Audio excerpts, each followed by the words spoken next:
things the Toyota Camry can do better than your fancy SUV.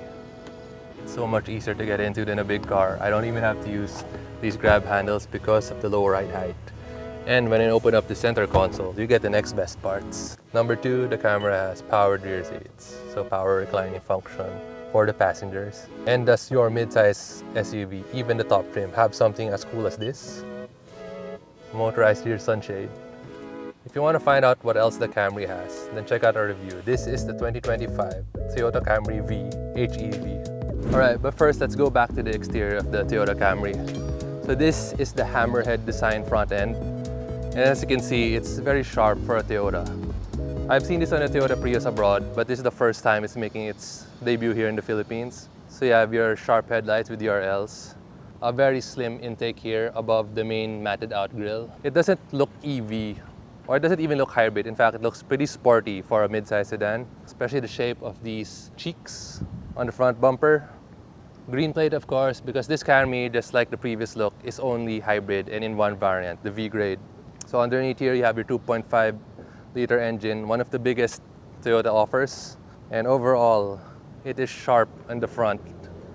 And I think it looks good for a mid-size sedan. This hammerhead profile also looks good from the side, which we'll check out the rest of over here.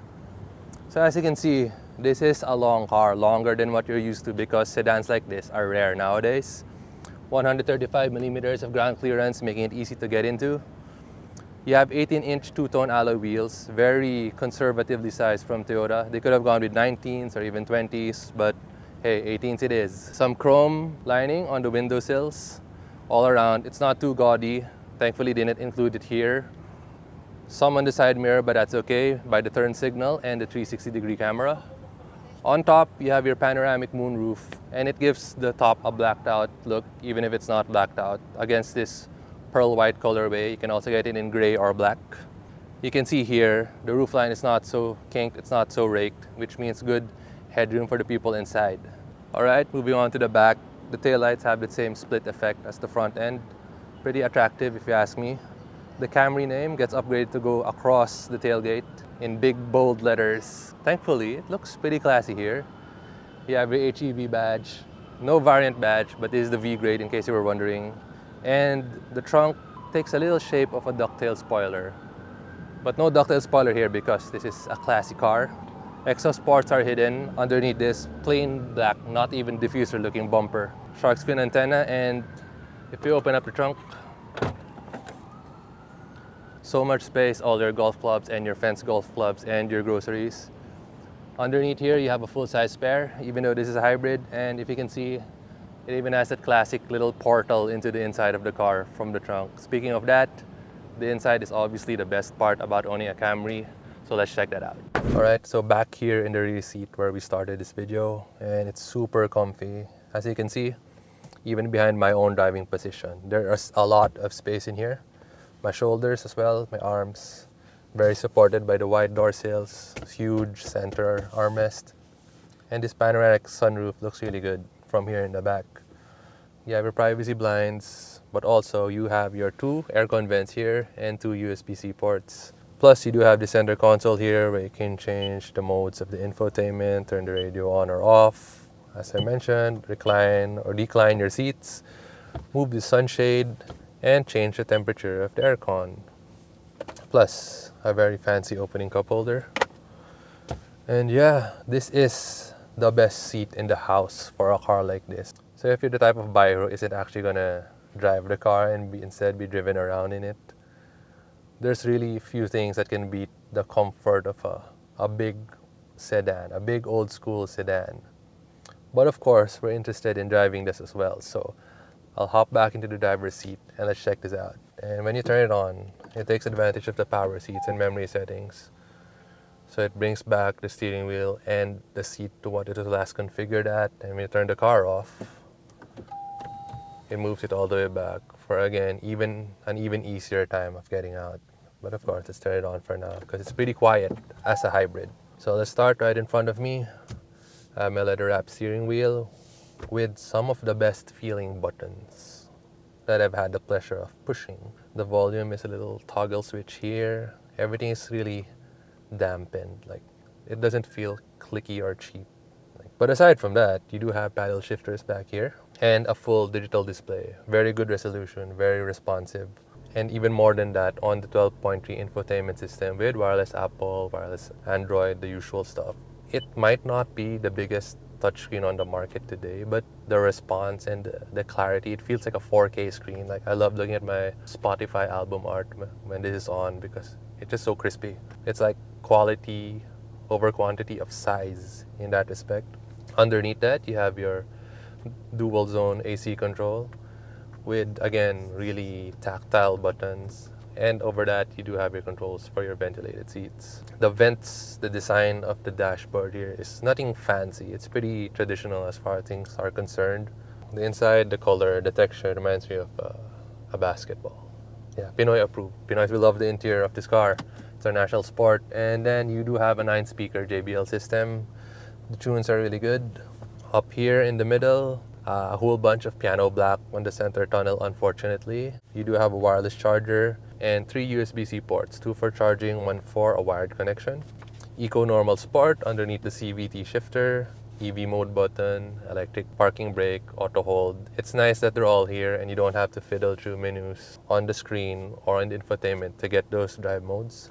Here by my arm, the one touch up and down for all the windows can be found. Even the back, memory seat controls, a toggle for the 360 camera, and you can also control the rear sunshade from here. Don't worry, it automatically retracts when you hit reverse as well, so you don't have to go like push it here, reverse here, put it back if your passenger is pretty picky. Underneath here is a 12-volt socket hiding in the big cubby hole. And aside from that, again, it's really the space, the seating position, the view of the road. In the interior of a car like this, you don't feel like you're riding on top of the car. You feel like you're inside it. And I also forgot to mention, you do have a heads-up display here. You can set it to be minimal or have it display your Waze directions, your cruise control settings.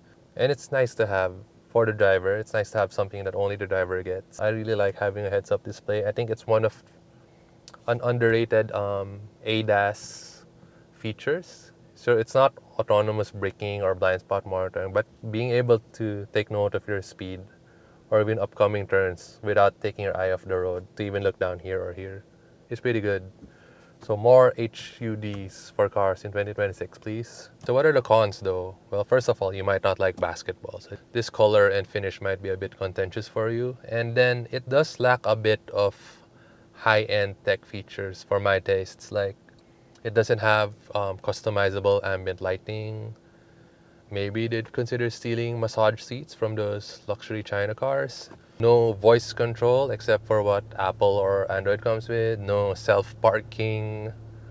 It does have a 540-degree camera.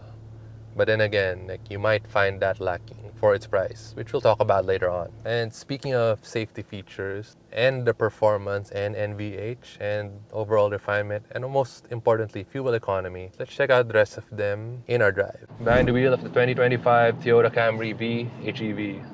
So under the hood, you have a 2.5-liter 4-cylinder engine, downsized a bit, that makes 230 PS.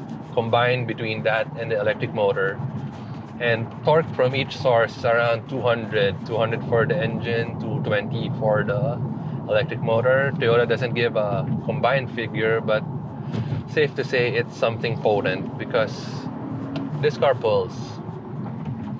And I think that's one thing, or that is the main difference you get from this generation of Camry versus the past. The one before the facelift, the one before this one. Mid-size sedans used to come with big V6 engines because aside from the inherent smoothness and NVH advantage of big V6s or big V8s, they also needed a lot of power to haul their big heavy chassis around. The downside, of course, was fuel economy, not that good at all.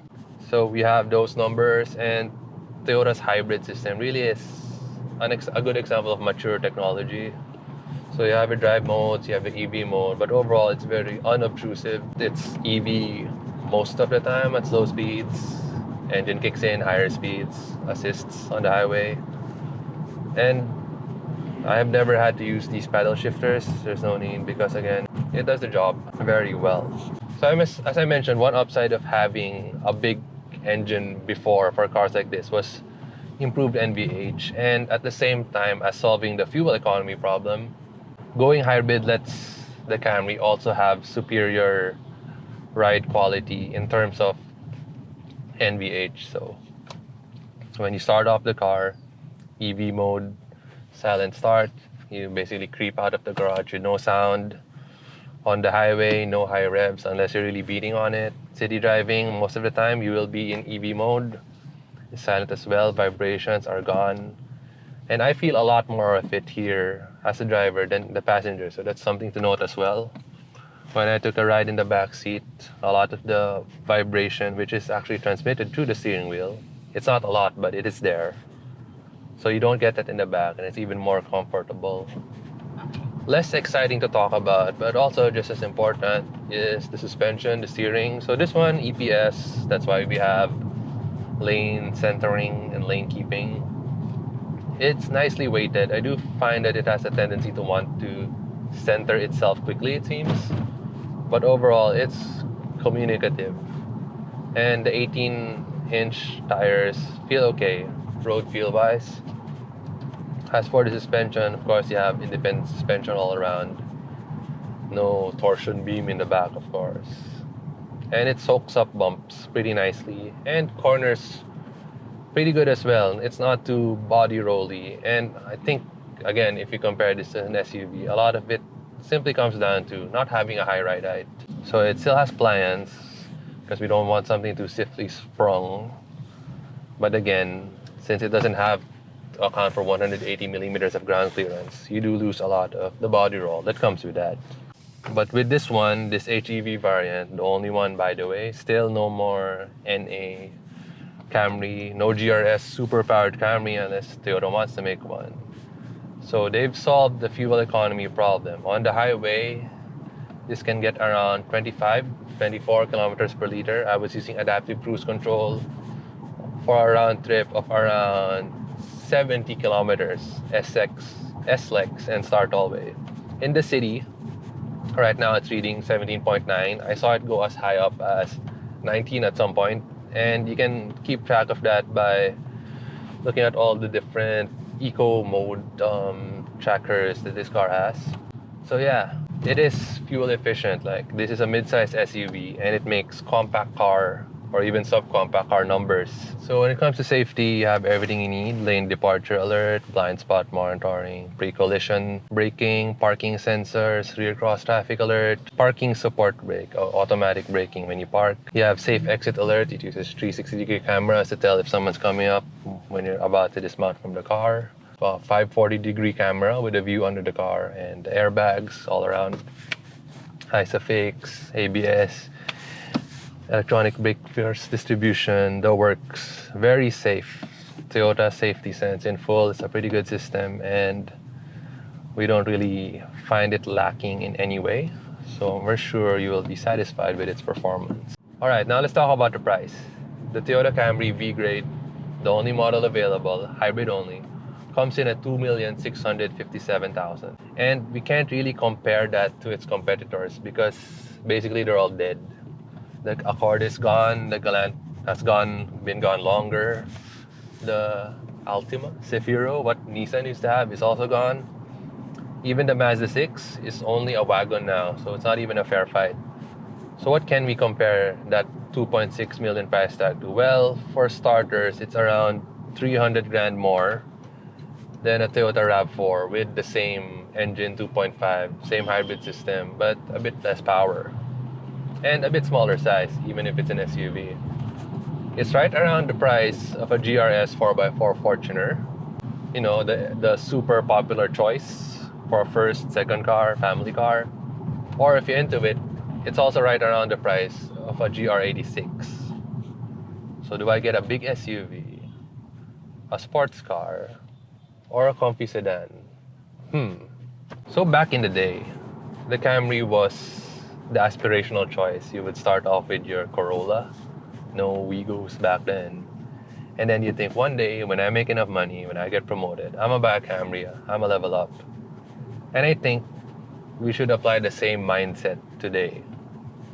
No one is going to look at the Camry as a first car. At most, second car, third car. The car you get for the weekends, the car you get for driving your kids around. And that role has been taken over by crossovers and SUVs because, yeah, they do offer more space, they do offer the high ground clearance. But if you can look past that and actually look at things like ride quality, refinement, I think sedans will always have the upper hand, especially when you compare something diesel with a hybrid or even a hybrid crossover. It will rarely ride as well and as smooth as a proper sedan. So this is our review of the 2026 Toyota Camry. It's a car out of time, it's a car with no competitors left, but at the same time it goes against a lot of other cars out there because of its price. But if you look at it as a car alone of what it offers, it's a very good choice. And again, it's not going to be anyone's first car. Maybe not even a second car. But if you are looking for a second car, a third car, then you can seriously consider this instead of another SUV, instead of a people hauler, maybe even instead of a midlife crisis sports car. You can get this instead. But we want to know what you think, so make sure to comment in the comment section down below, like and subscribe, and stay tuned to Zigwheels for more videos. Thanks for watching.